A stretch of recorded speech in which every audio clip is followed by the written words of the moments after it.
갈보리 산 위에 십자가 섰으니 주가 고난을 당한 표라.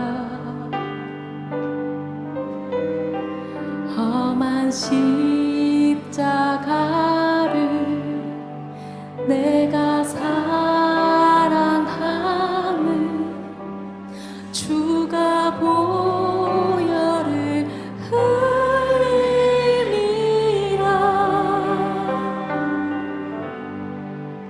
최후 승리를 얻기까지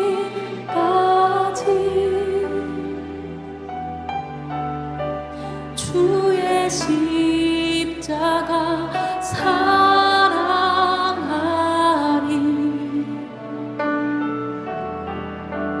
빛난 멸류관 받기까지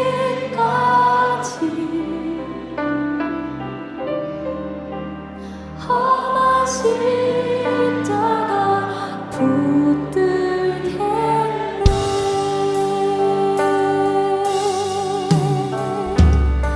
멸시함을 받은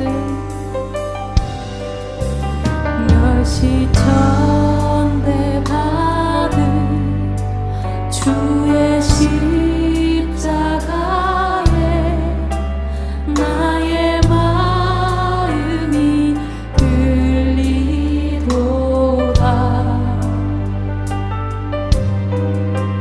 귀한 어린 양이 세상 죄를 지고 험한 십자가 지셨고.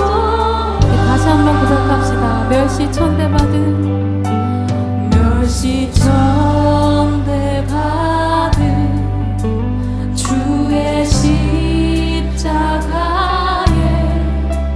나의 마음이 끌리도다.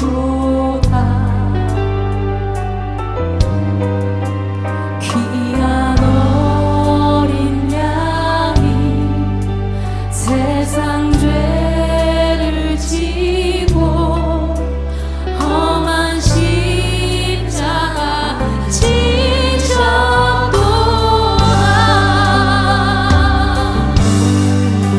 최후 승리를 얻기까지 주의 십자가 사랑하리.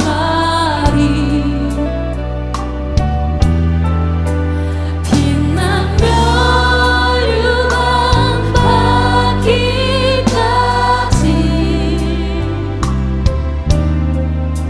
험한 십자가 붙들겠네. 최후 승리를 얻기까지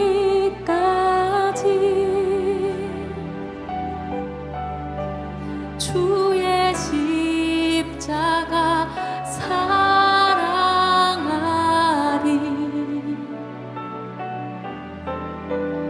빛난 멸류관 받기까지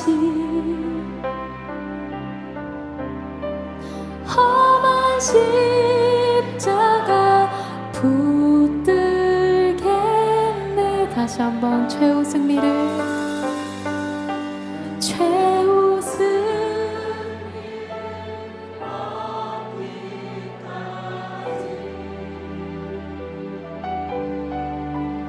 주의 십자가 사랑하리.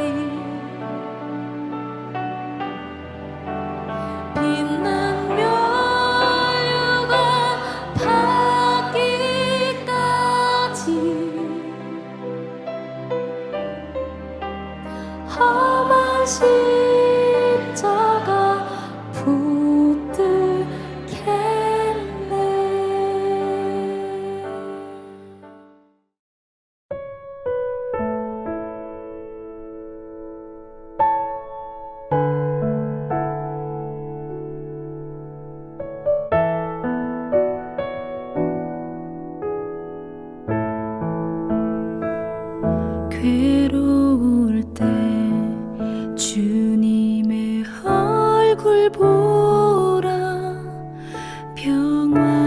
주님 바라보아라.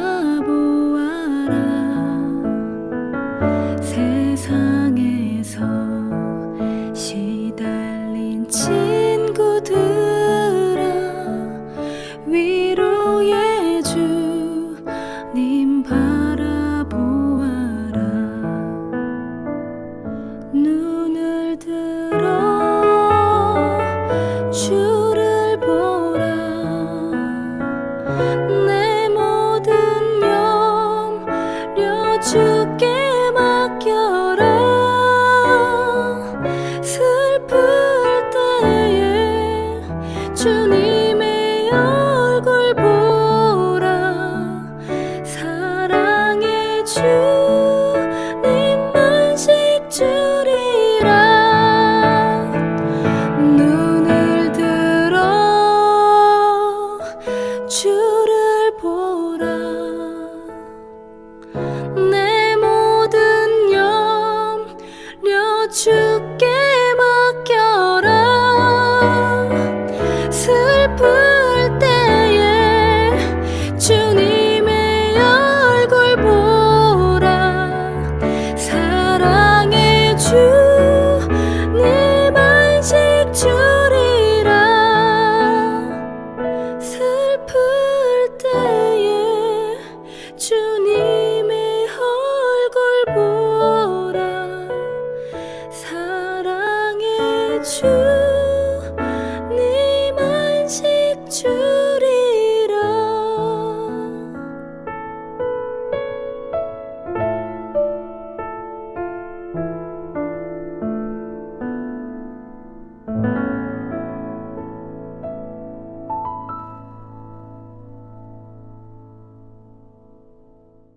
(2022년 1월 25일) 화요일 6.19 온전한 기도회에 참석하신 여러분들 주님의 이름으로 축복합니다.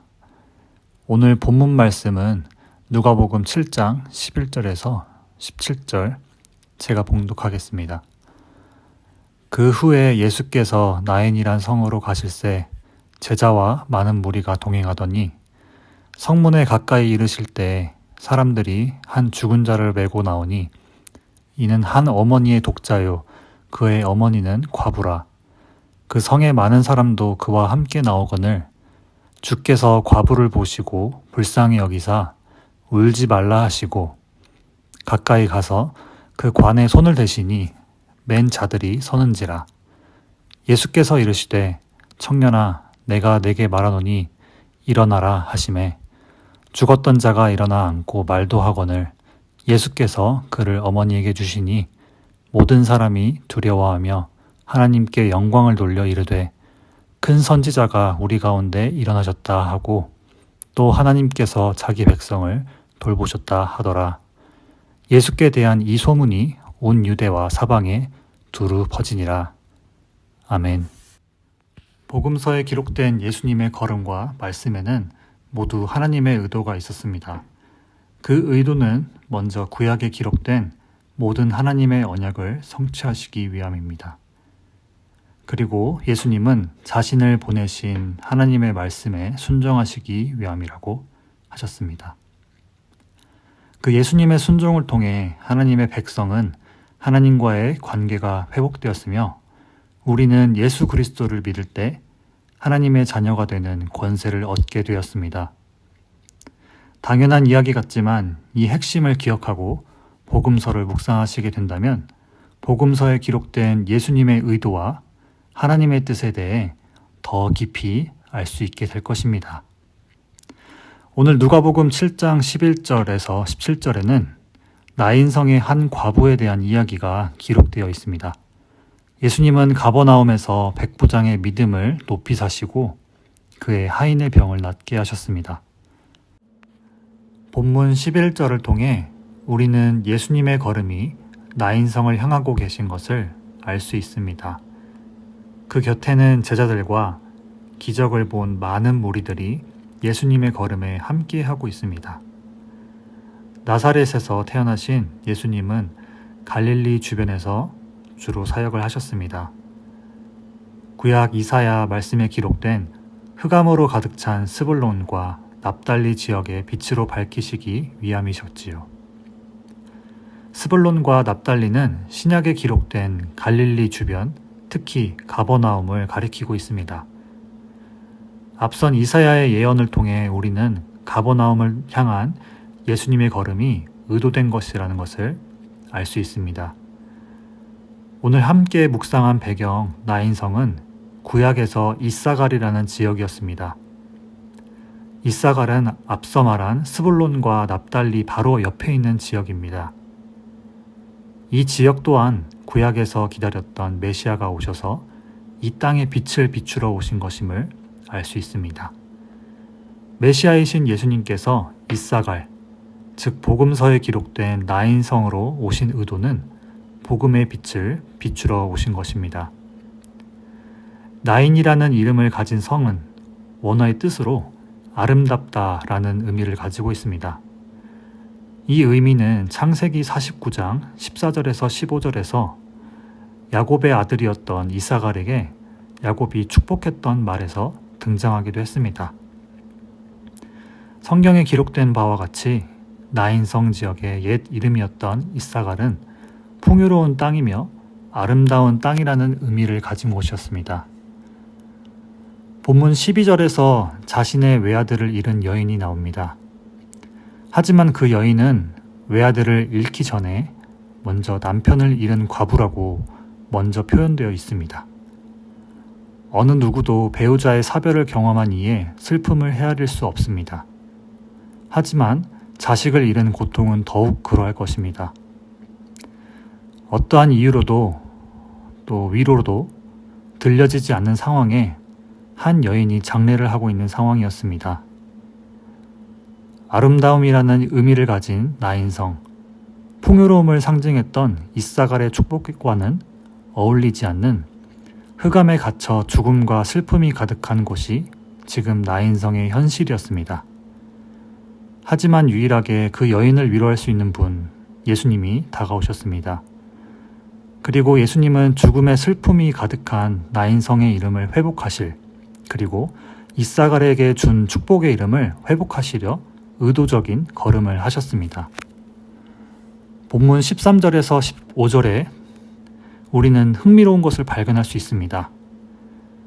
예수님은 그 여인을 불쌍히 여기시고 죽은 청년을 살리셨습니다. 예수님의 위로하심과 놀라운 하나님의 권능을 볼 수 있는 장면이지요. 해당 본문 앞절에서는 백부장의 믿음에 대한 기록이 있었습니다.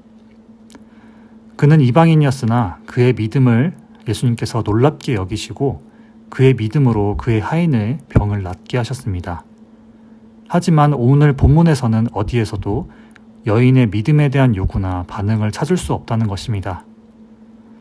이 장면은 예수님께서 독단적으로 행동하시고 유대인들에게 부정하게 여겨졌던 죽은 자의 시체가 있는 그 관을 만지셔서 율법을 어기기까지 하신 무모한 행동이었습니다. 오늘 본문 말씀을 통해 예수님의 위로하심에 포커스를 두기보다 예수님께서 나인성에 오신 의도를 다시 한번 되짚어보기 원합니다.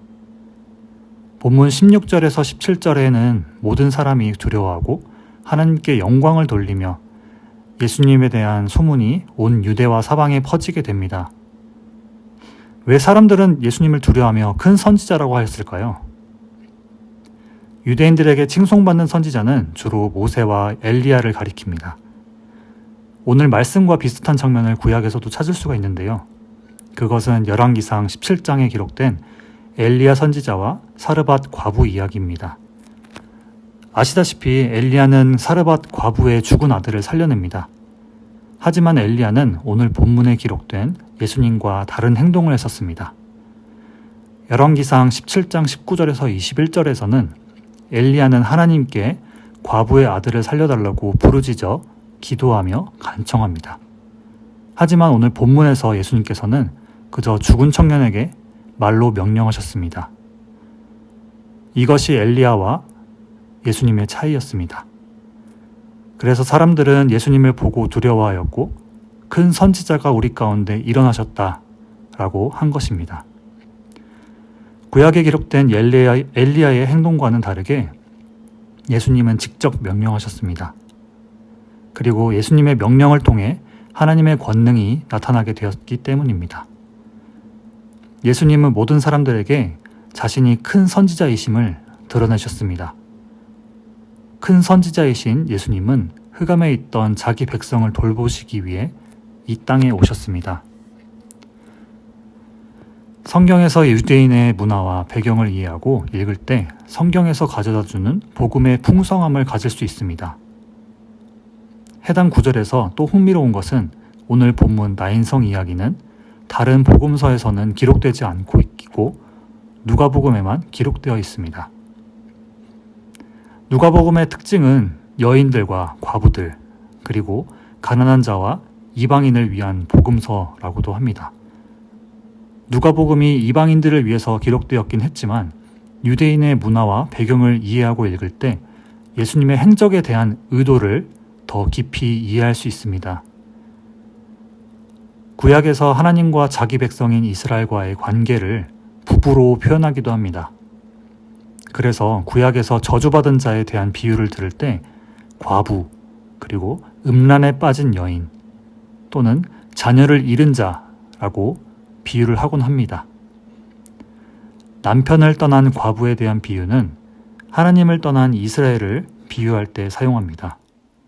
그리고 자식을 잃거나 대가 끊긴 것에 대한 그것은 이스라엘이 하나님의 말씀에 불순종하여 받은 저주에 대한 내용이기도 합니다. 나인성 여인의 특징은 하나님을 떠나 복음의 빛을 잃은 흑암 모습 가운데 있는 이스라엘의 모습을 나타내기도 합니다. 남편을 잃고 외아들까지 잃은 한 여인의 슬픔에 대한 스토리로 읽어도 충분히 우리가 예수님의 행동을 통해 위로하심과 따스함을 알 수 있지만 본문 말씀에 숨겨진 예수님의 걸음의 의도는 하나님과의 관계가 끊어진 이스라엘 백성들, 진정 위로를 받아야 할 이스라엘, 그리고 하나님과의 관계가 끊어진 우리와 우리 주변의 사람들을 향한 예수님의 발걸음이 아닌지 생각해 보게 됩니다. 죽음의 권세 아래 슬픔 가운데 빠져있는 과부, 남편을 잃은 것도 모자라 한 명밖에 없던 아들까지 잃은 여인, 이전에는 그 예수님의 십자가의 구원에 감격이 있었으나 눈앞의 현실과 상황을 통해 내 안에 예수님에 대한 믿음을 잃고 하나님의 자녀라는 정체성을 잊어서 세상에 녹록지 못한 무게에 눌려 있어 흑암과 같은 슬픔 가운데 있는 그런 우리의 영적인 모습이 아닐까요? 오늘 본문에서 예수님은 아름다움이라는 이름의 나인성을 회복시키러 오셨습니다. 그 누구도 위로하지 못하는 남편과 자녀를 잃어 슬픔 가운데 있던 여인에게 오셔서 위로하셨습니다. 예수님은 당신의 의도를 가지고 그 땅의 이름을 회복시키기 위해 나인성으로 가셨습니다. 그리고 예수님은 오늘도 여전히 당신의 의도인 하나님과 우리와의 관계를 회복시키기 위해 우리 마음 문 앞에 계십니다. 예수님은 우리의 닫혀있는 마음 문을 열 때 우리 마음 가운데 있는 걱정과 근심, 흑암과 슬픔, 우울함, 절망감을 바라보시며 우리에게 오셔서 슬픔과 아픔을 위로해 주실 것입니다. 그리고 울지 말라 하시며 우리 안에 있는 영적 흑암의 복음의 빛을 비추셔서 우리의 영적 즐거움을 회복시켜 주실 것입니다. 영적 즐거움은 무엇일까요? 그것은 하나님과의 관계가 회복된 그리스도인의 정체성 회복을 말합니다. 하나님을 아버지라 부를 수 있는 그리스도인은 그분의 자녀가 된 자로서 삶 속에서 하나님의 능력 가운데 살게 될 것입니다. 본문 16절에서는 사람들은 예수님을 보고 하나님께서 자기 백성을 돌보셨다고 고백합니다. 임마누엘 예수님, 그 예수님은 우리를 돌보러 오셨습니다. 푸른 초장에 쉴 만한 곳을 찾아 우리에게 꼴을 먹이시고 쉬게 하시기 위해서. 목자이신 예수님은 우리가 영적으로 어둠 속에서 길을 잃고 헤매일 때 우리에게 다가오셔서 길을 인도해 주시는 분이십니다. 더 나아가 우리는 일어나자 함께 가자 라는 교회의 표를 기억하며 우리의 사명을 다시 한번 돌아봐야 합니다. 그것은 본문 13절, 14절에서 예수님께서 우리가 세상 가운데 복음의 빛을 밝히기 위한 그리스도인들이 해야 할 행동임을 알 수 있습니다. 첫 번째로 예수님은 여인을 보셨습니다. 그것은 우리의 시선은 나만, 우리만이라고 생각하는 영적 교만에 있는 것이 아니라 예수님과 같이 복음의 빛이 필요한 곳으로 향해야 합니다. 두 번째, 예수님은 그 여인을 불쌍히 여기셨습니다. 우리 또한 영적 흑암과 공허 가운데 있는 이들을 불쌍히 여길 줄 알아야 합니다. 세 번째, 예수님은 그녀에게 울지 말라고 하셨습니다. 우리 또한 복음을 전할 이들에게 다가가 그들과 함께하며 그들을 이해하고 또한 복음을 전해야 합니다.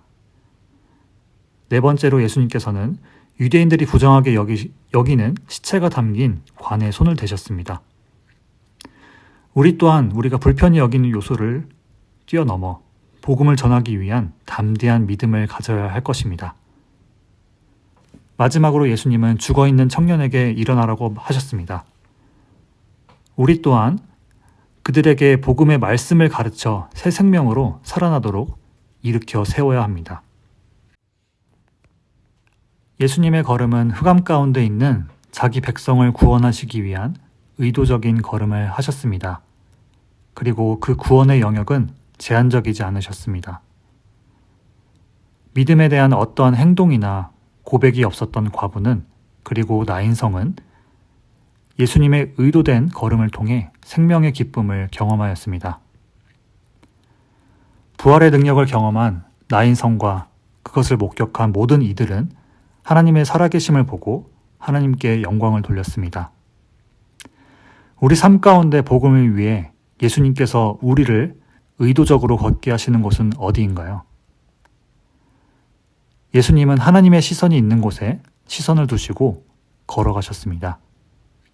그리고 우리 마음 속에 복음의 기쁨을 전하기 위해 의도적으로 시선을 두며 걸어가야 할 곳은 어디일까요? 그리고 소망을 잃고 절망 가운데 있는 곳에 다가가 복음을 전해야 될 곳은 어딜까요? 이 시간 들은 말씀을 붙잡고 같이 기도하기 원합니다. 예수님께서는 오늘 자기 백성을 구원하시기 위한 의도적인 걸음을 하셨습니다. 우리 또한 예수님과 같이 삶 속에서 복음을 위한 의도적인 걸음을 걸어야 합니다. 내가 속한 가정과 교회 공동체, 일터에서 복음의 빛을 전하도록 나의 걸음을 인도해 주시길 기도하시겠습니다. 그리고 복음의 걸음을 걸으며 세상을 바라볼 때 예수님의 성품을 담게 해달라고 같이 기도하시겠습니다.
두 번째로 코로나 팬데믹 진정을 위해 기도하겠습니다.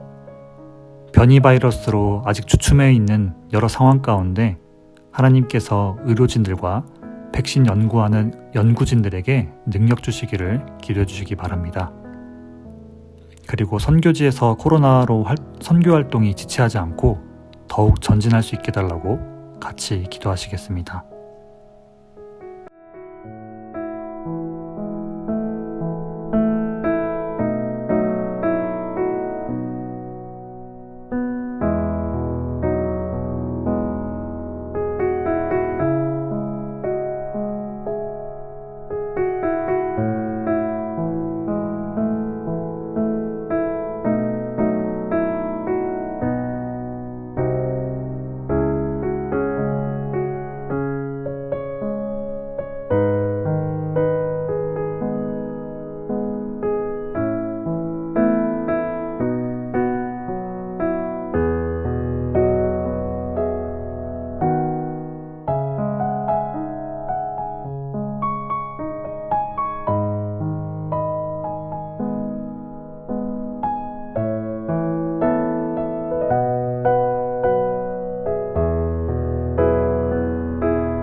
마지막으로 같이 교회를 위해 기도하시겠습니다. 한어부와 영어부, 교역자들과 사역자들 가운데 올해 표 일어나라 함께 가자를 붙들고 하나님의 사역을 온전히 감당할 수 있게 해달라고 같이 기도하시겠습니다. 그리고 각 마을과 목장에 하나님의 풍성한 은혜를 경험하는 2022년이 되게 해달라고 같이 기도하시겠습니다. 마지막으로 영적으로, 정신적으로, 육적으로, 경제적으로 어려움을 겪고 계신 성도님들 가운데 하나님께서 함께 해달라고 같이 기도하시겠습니다.